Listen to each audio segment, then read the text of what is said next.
नमस्कार दोस्तों, स्वागत है आपका हमारे चैनल 007 के VS2 पर। आज मैं आपको एक ऐसी दिल दहला देने वाली सच्ची कहानी सुनाने जा रहा हूं जिसे सुनकर आपकी रूह कांप जाएगी। ये कहानी है त्याग, धोखा और उस करुण पुकार की जो सालों बाद भी दिल को चीर देती है। बात है साल 1995 की, उत्तर प्रदेश के एक छोटे से गांव कमालपुर की। वहाँ एक छोटा सा मिट्टी का घर था जिसमें रहती थी एक विधवा औरत सुशीला। उम्र थी करीब 45 साल, लेकिन दुखों ने उसे पहले ही बूढ़ा कर दिया था। उसके 2 बच्चे थे, बेटा सूरज उम्र 10 साल और बेटी गुड़िया उम्र सिर्फ 7 साल। सुशीला के पति की मृत्यु 2 साल पहले एक हादसे में हो गई थी। तब से वो दूसरों के घरों में बर्तन मांजकर, कपड़े धोकर अपने 2 बच्चों का पेट पाल रही थी। हालत ये थी कि कई बार वो खुद भूखी रहती, लेकिन बच्चों को 2 वक्त की रोटी जरूर देती। उस घर में एक टूटी सी चारपाई थी, एक मिट्टी का चूल्हा और दीवार पर टंगी पति की एक धुंधली सी तस्वीर। बस यही उसकी पूरी दुनिया थी। उस रात बारिश बहुत तेज थी। सुशीला चारपाई पर बैठी सोच रही थी कि कल से उसके पास काम नहीं है। 3 दिन से घर में आटा नहीं है। बच्चों ने आज सुबह दूध मांगा था, लेकिन उसके पास देने को कुछ नहीं था। उसने मिट्टी के बर्तन में पानी उबालकर बच्चों को पिला दिया, कहा कि यही दूध है।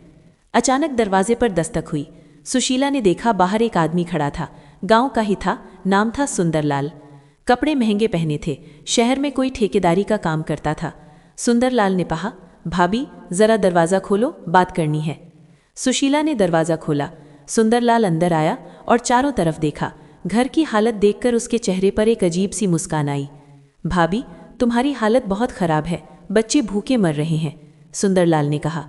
सुशीला ने आंचल से आंसू पोंछते हुए कहा, है तो सही भाई, भगवान की मर्जी, मैं तुम्हारी मदद कर सकता हूँ। सुंदरलाल ने अपने बैग से पैसे निकाले, 500 रुपए के नोट। उस समय 500 रुपए बहुत बड़ी रकम थी। सुशीला की आंखें चमक उठीं, लेकिन साथ ही डर भी लगा। उसने पूछा, इतने पैसे? बदले में क्या चाहिए भाई? सुंदरलाल ने चारों तरफ देखा, फिर धीमी आवाज में कहा, बस एक चीज़, तुम्हारा बेटा सूरज। सुशीला के पैरों तले जमीन खिसक गई। वो लड़खड़ाकर दीवार से सट गई। क्या कहा तुमने? उसकी आवाज़ कांप रही थी। सुंदरलाल ने समझाया, भाभी मेरे पास कोई संतान नहीं है, मैं सूरज को गोद लेना चाहता हूँ। उसे शहर ले जाकर पढ़ाऊंगा, लिखाऊंगा, बड़ा आदमी बनाऊंगा। तुम्हारे पास यहाँ रहेगा तो क्या बनेगा? भूखा मरेगा। सुशीला की आंखों से आंसू बह रहे थे। उसने कहा, वो मेरा इकलौता बेटा है भाई, उसके बाप के जाने के बाद वही मेरा सहारा है। सहारा? तुम दोनों बच्चों को लेकर सड़क पर मर जाओगी। सुंदरलाल ने और पैसे निकाले, 1000 रुपए और। देखो ये लो पैसे, गुड़िया के लिए भी रख लो। मैं सूरज को अपना बेटा बनाकर रखूंगा, उसे कभी कोई तकलीफ नहीं होगी, और तुम चाहो तो उससे मिल भी सकती हो कभी कभार। सुशीला का मन कचोट रहा था। उसने सोचा, शायद यही ठीक है। सूरज यहाँ रहेगा तो भूखों मरेगा, कम से कम वहाँ पेट भरेगा, पढ़ेगा, लिखेगा।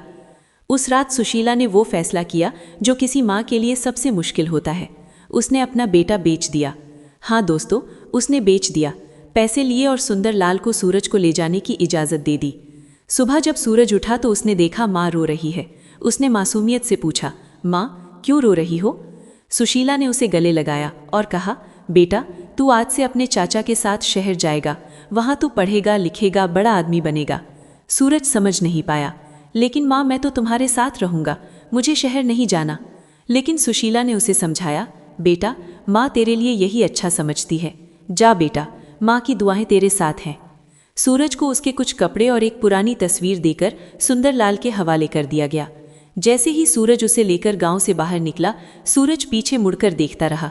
उसकी माँ दरवाजे पर खड़ी रो रही थी और उसकी छोटी बहन गुड़िया भी रो रही थी। समझ नहीं पा रही थी कि उसका भैया क्यों जा रहा है। सूरज सोचता रहा कि शहर जाकर वो पढ़ेगा, लिखेगा, बड़ा आदमी बनेगा और फिर माँ को लेने आएगा, लेकिन उसे नहीं पता था कि उसके साथ क्या होने वाला है।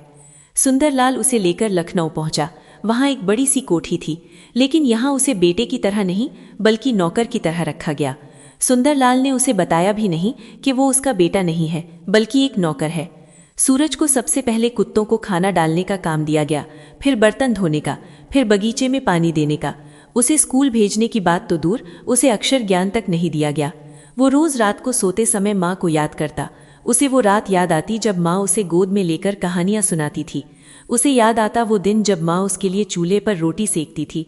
भले ही उसके पास सिर्फ एक ही रोटी होती थी, लेकिन वो आधी अपने बच्चों को दे देती थी। सूरज ने कई बार सुंदरलाल से कहा, चाचा मुझे माँ से मिलना है। सुंदरलाल हंसकर कहता, जाकर देख ले, तेरी माँ ने तो तुझे बेच दिया था, वो तुझसे मिलना भी नहीं चाहेगी। सूरज यकीन नहीं कर पाता, उसकी माँ ऐसा कैसे कर सकती है? वो माँ जो उसे इतना प्यार करती थी, वो कैसे उसे बेच सकती है? समय बीतता गया। सूरज 10 साल का था जब वो आया, अब वो 20 साल का हो गया। 10 साल उसने उस घर में नौकरी की। अब वो बड़ा हो गया था, लेकिन उसके अंदर का बच्चा अब भी माँ को पुकारता था। एक दिन उसने तय किया कि अब वो गांव जाएगा। उसने सुंदरलाल से कहा, मैं गांव जाऊंगा, अपनी माँ से मिलूंगा। सुंदरलाल ने हंसकर कहा, जाकर देख ले, तेरी माँ ने तो तुझे बेच दिया था, वो तुझसे मिलना भी नहीं चाहेगी। सूरज नहीं माना। उसने कुछ पैसे जोड़े और गांव के लिए निकल पड़ा। 10 साल बाद वो अपने गांव लौट रहा था, लेकिन उसे नहीं पता था कि वहां क्या देखने को मिलेगा। गांव पहुंचा तो सब कुछ बदल चुका था। उसका घर वहां नहीं था। उस जगह पर अब एक पक्का मकान बन गया था। उसने आसपास पूछा, सुशीला कहाँ है? एक बूढ़े आदमी ने बताया, सुशीला? वो तो सालों पहले यहाँ से चली गई। उसके बेटे को किसी ने गोद ले लिया था, उसके बाद वो पागल सी हो गई थी। कुछ दिनों बाद वो गांव छोड़कर चली गई। सुशीला के पैरों तले जमीन खिसक गई। उसकी माँ कहाँ गई? किसी को नहीं पता था। किसी ने बताया कि वो शहर चली गई, किसी ने बताया कि वो मर गई। सूरज वहीं खड़ा रह गया। उसे लगा जैसे उसकी दुनिया लुट गई। 10 साल उसने सिर्फ इसी आस में काटे थे कि एक दिन वो माँ से मिलेगा, उसे गले लगाएगा, लेकिन अब माँ ही नहीं थी। सूरज वापस लखनऊ लौट आया। अब वो और ज्यादा उदास रहने लगा। उसका मन काम में नहीं लगता था। सुंदरलाल ने उसे निकाल दिया। अब सूरज सड़क पर आ गया। वो दिन रात सड़कों पर भटकता रहता। कभी किसी ढाबे पर काम कर लेता, कभी भूखा सो जाता। उसे लगता कि जिंदगी बेकार है। एक दिन वो लखनऊ के एक बड़े चौराहे पर बैठा था। सर्दी बहुत थी। वो ठिठुर रहा था। तभी उसने देखा सामने एक बुढ़िया आ रही है। उसके कपड़े फटे हुए थे, बाल बिखरे हुए थे। वो कूड़े के ढीर में से कुछ ढूंढ रही थी। सूरज ने पास जाकर देखा। बुढ़िया कूड़े में से सड़ी गली रोटियां निकाल रही थी और खा रही थी। उसके हाथ कांप रहे थे। सूरज का दिल पसीज गया। उसने पास की दुकान से 2 रोटी लाकर बुढ़िया को दी। लो माँ, ये खा लो, उसने कहा। बुढ़िया ने सिर उठाया। उसकी आंखों में कोई चमक नहीं थी। उसने रोटियां ली और खाने लगी। खाते खाते वो बुदबुदाई, सूरज, मेरा सूरज, कहाँ है तू? सूरज के होश उड़ गए। उसने गौर से बुढ़िया को देखा। उसके चेहरे पर झुर्रियां थीं, बाल सफ़ेद थे, लेकिन वो नैन नक्श, वो तो उसकी माँ के थे। माँ, चीख पड़ा, माँ क्या तुम हो? बुढ़िया ने उसे देखा, लेकिन उसकी आंखों में कोई पहचान नहीं थी। वो बस हंसने लगी। सूरज, मेरा सूरज, आएगा एक दिन, बड़ा आदमी बनकर आएगा, तब मैं उसे बताऊंगी कि माँ ने उसे बेचा नहीं था, बचाया था, भूख से बचाया था। सूरज रो पड़ा। वो समझ गया माँ पागल हो गई है। उसके दम में, उसके दर्द में वो अपनी सुध बुध खो बैठी है। सूरज अपनी माँ को वहीं छोड़कर नहीं जा सकता था। उसने उसे उठाया और पास के एक मंदिर के बाहर लेकर गया। वहां बैठकर उसने माँ से बात करने की कोशिश की, लेकिन माँ कुछ समझ नहीं पा रही थी। वो बस यही बुदबुदाती रहती, सूरज, मेरा सूरज, मैंने उसे बेचा नहीं, बचाया था। 3 दिन बाद एक सुबह माँ को कुछ होश आया।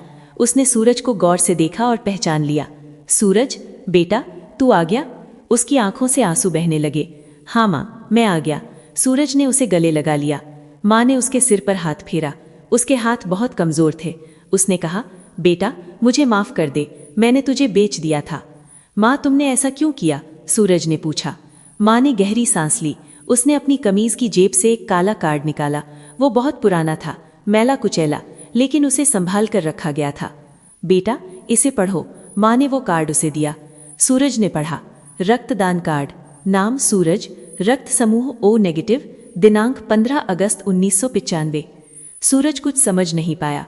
माँ, ये क्या है? माँ ने बताना शुरू किया।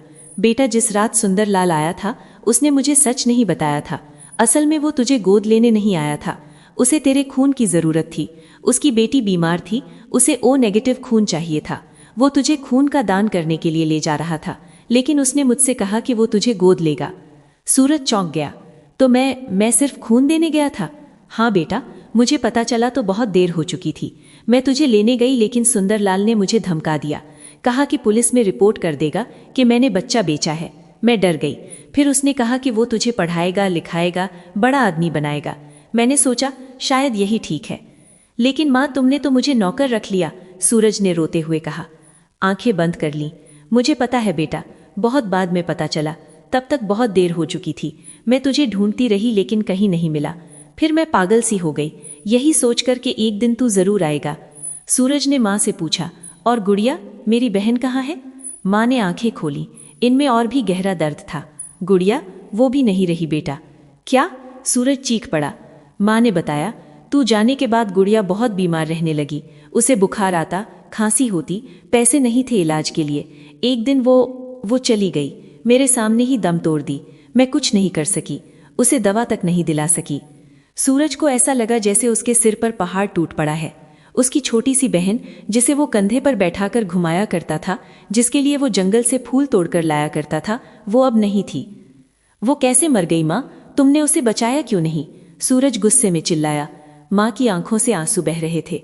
बेटा, मेरे पास पैसे नहीं थे। जो पैसे सुंदरलाल ने दिए थे वो मैंने तेरे लिए